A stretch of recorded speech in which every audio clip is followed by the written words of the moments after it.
It's not that it's just okay to be stuck. It's actually essential for you to get comfortable feeling stuck and being stuck if you are Gemini, Libra, Aquarius rising and you want to create greater financial abundance and prosperity for yourself.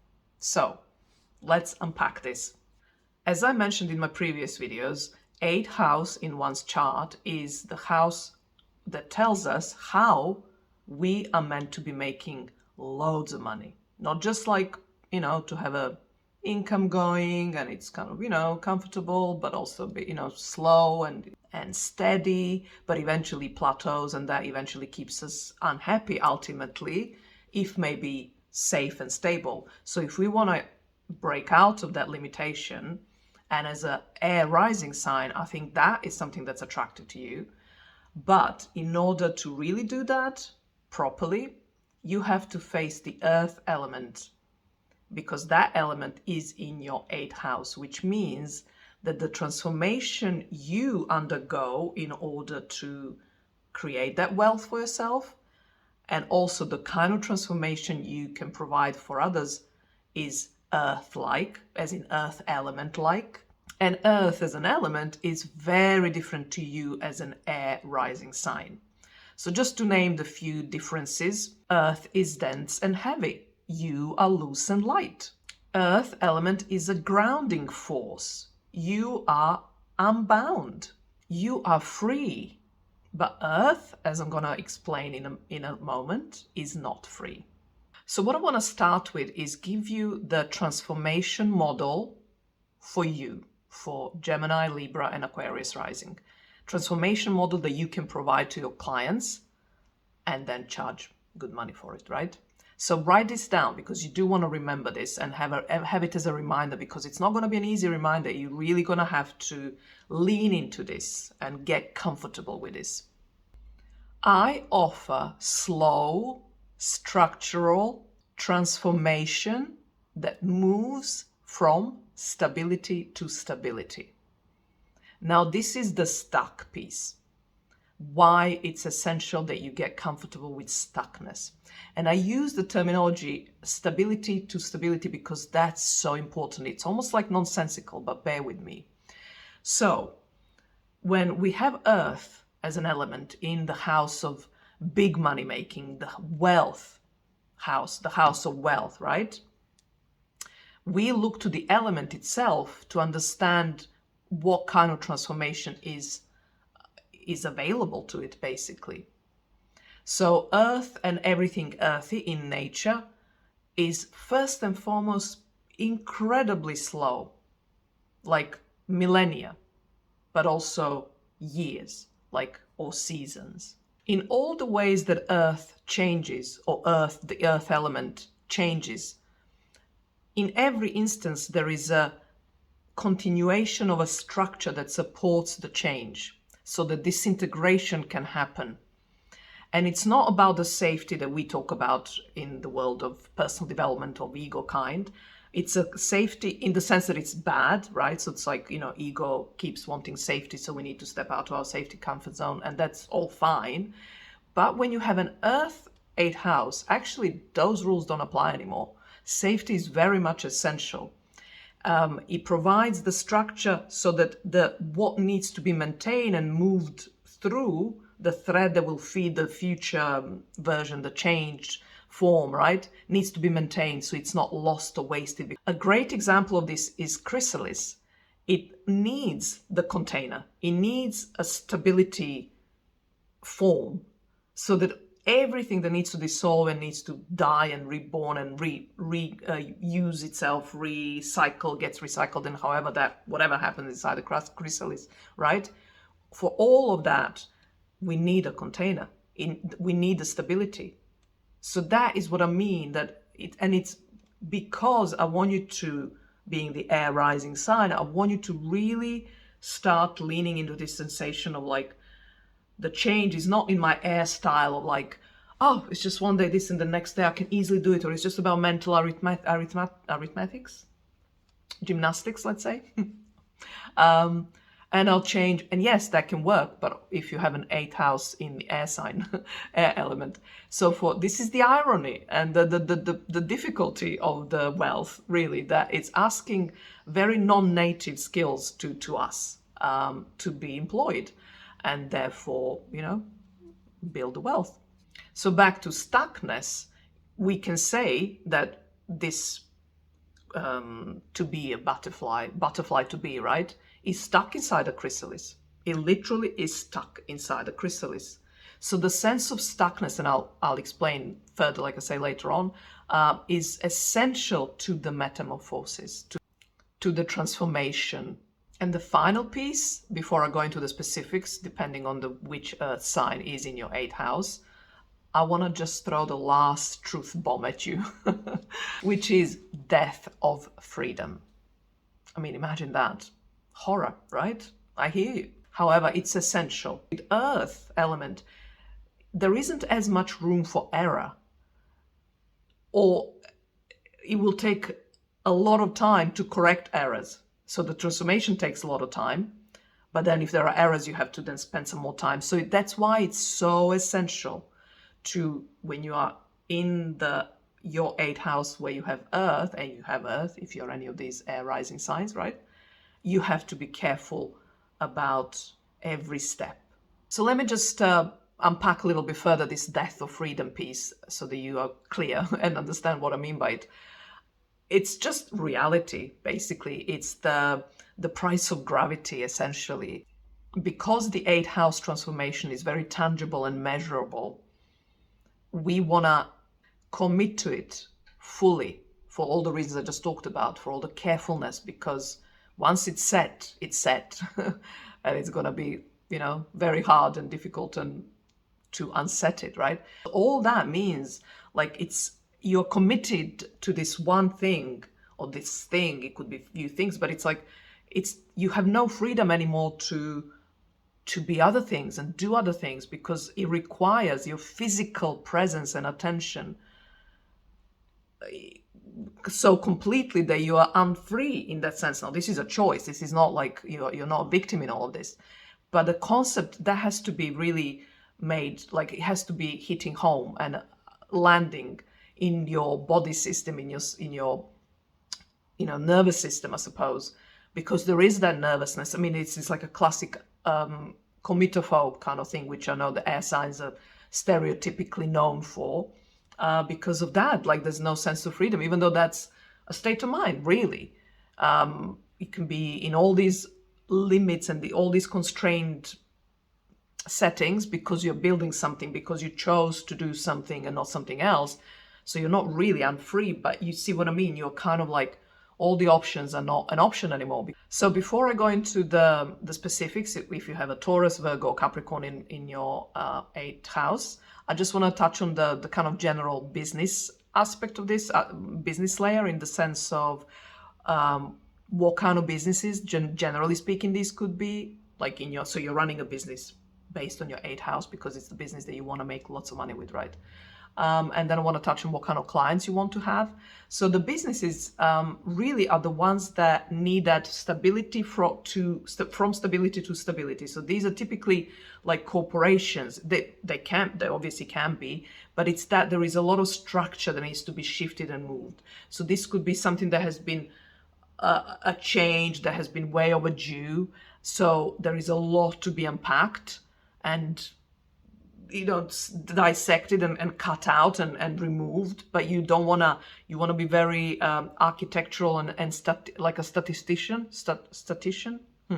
people that like an engineer who knows that if, like a Jenga, if I pull this out, the whole thing will go. So I can't pull it out until I have built something else to move it across, right? So you're working with either corporations or people who have a lot to move.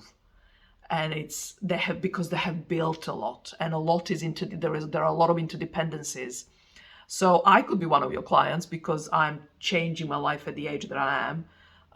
And when you're doing that after so many years of building certain things, now you want to be careful. You don't want to throw a baby with the bathwater. No, thank you. But there are things that need to change, but they're maybe connected to the stuff that you don't want to change. So you want to really carefully kind of administer that. So that's like a really, and so this is again why for an air rising sign, this could be all a bit like, God, this is too finicky. Obviously, you're not doing it, it's your client that's doing it, but you have to have the presence for them. And also, this is how you change. Your 8th house is how you change.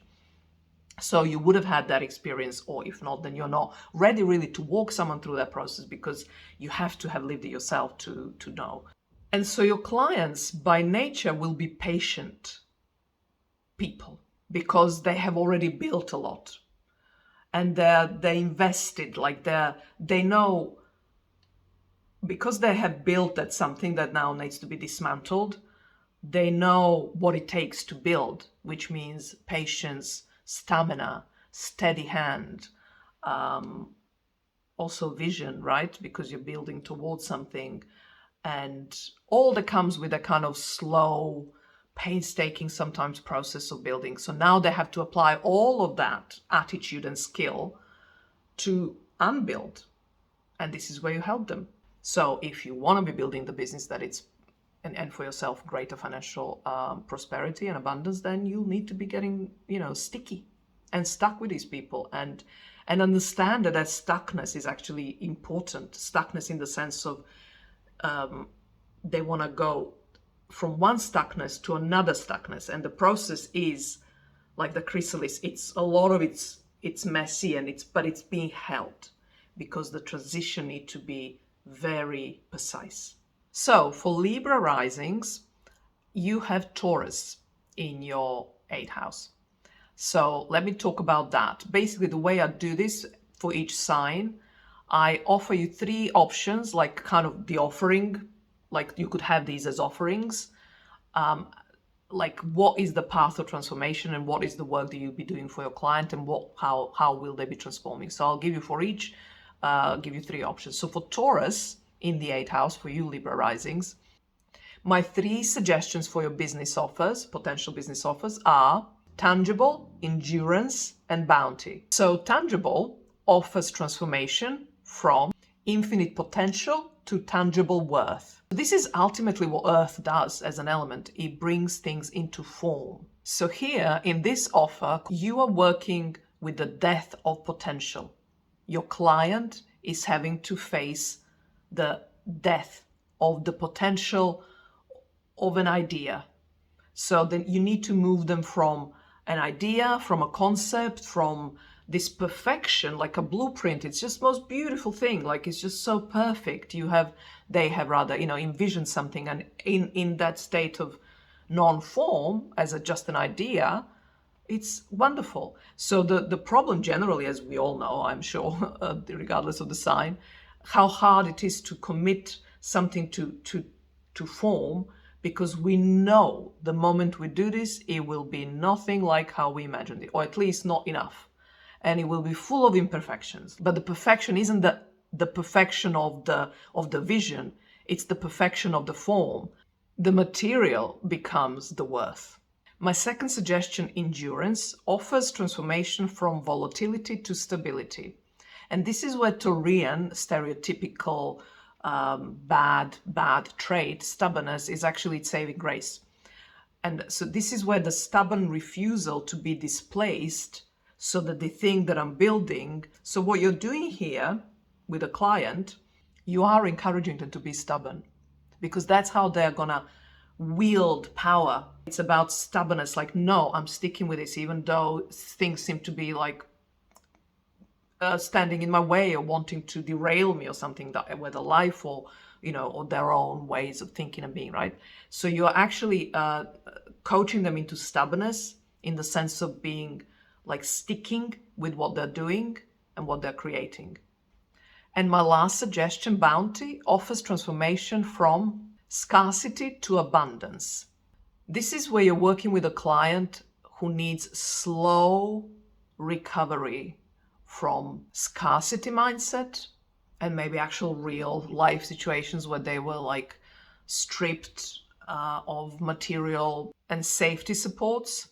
And now with this slow is really important, process, they're regaining their self-worth, which then translates into everything that they do, they bring that in and the abundance flows back. Now, if you're an Aquarius rising, then in your 8th house you have Virgo. And I have 3 suggestions for your business offers: refinement, discernment, and utility.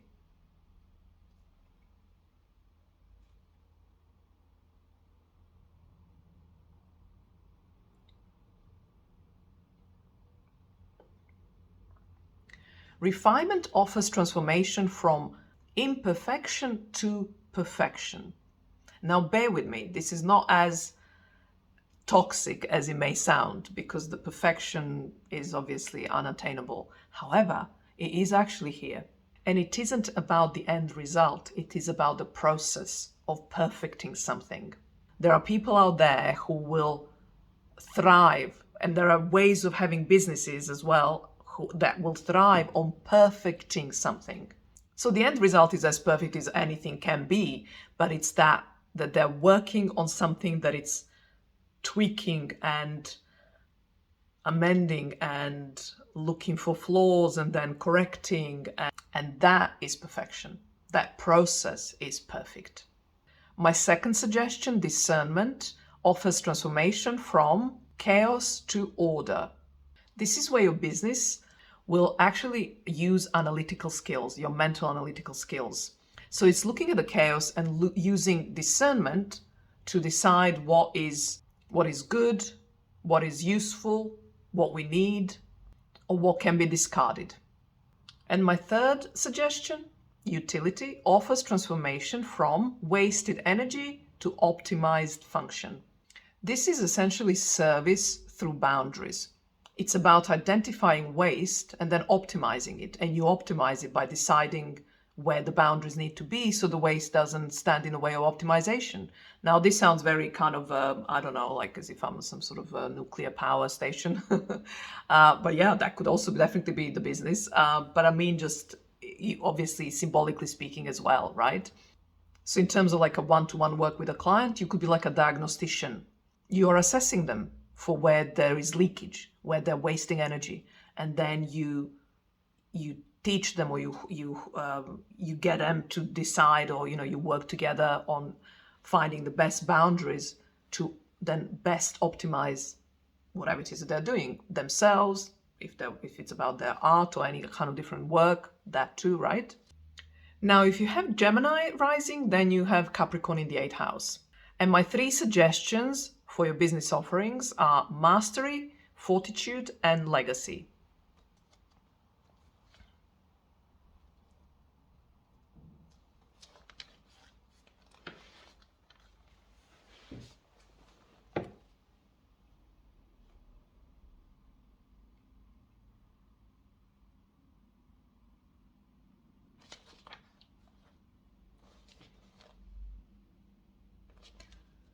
In mastery, your work with your client is to move them from obscurity to leadership.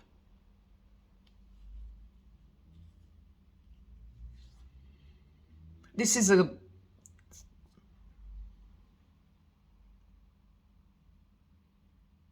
one example would be ambition coaching.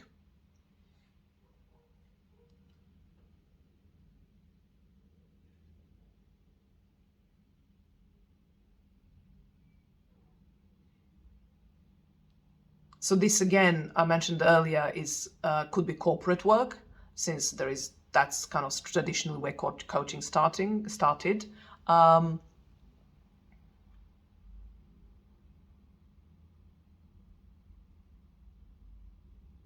where ambition is rewarded.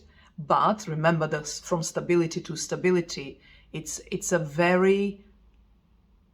slow process, but it's far more importantly, you have to be handled well so that no mistakes are made and not bad moves are made. Because if you're working with someone in a corporate world, so you want to move the client stably, steadily, slowly, carefully, right? All the earthy words that I know, like I said, are not your vocabulary, but that's the stuff of the 8th house, the kind of stuff that doesn't sit so easily with us. In fortitude, you're moving your client from insecurity to integrity. This is the most emotional work you know, in the suggestions that I have for you, that you would be doing, because the insecurity of Capricorn is emotional insecurity. They know they have them, obviously, but they hide them from the world, so the world doesn't think they have them, and that's why they're like, oh, tough or whatever, right? And they are tough because the exterior is really tough, but they know that a tiny crack would just get them all spilling everywhere. And so you're helping them, this armor, to not be about self-protection, but to be the prop that holds them in integrity. So it's not about hiding, it's about holding. So it's, in emotional sense, it's not about hiding emotions, but just being very masterful and contained in expressing them. You are teaching them the holding piece, or coaching them to hold. So to show, but to still hold. So that's the transition from like hiding and showing while still holding. That's that thread that needs to keep it steady. And that's it. That's all I have for you. So let me know in the comments if how this resonates. Would love to hear. Till next time. Bye.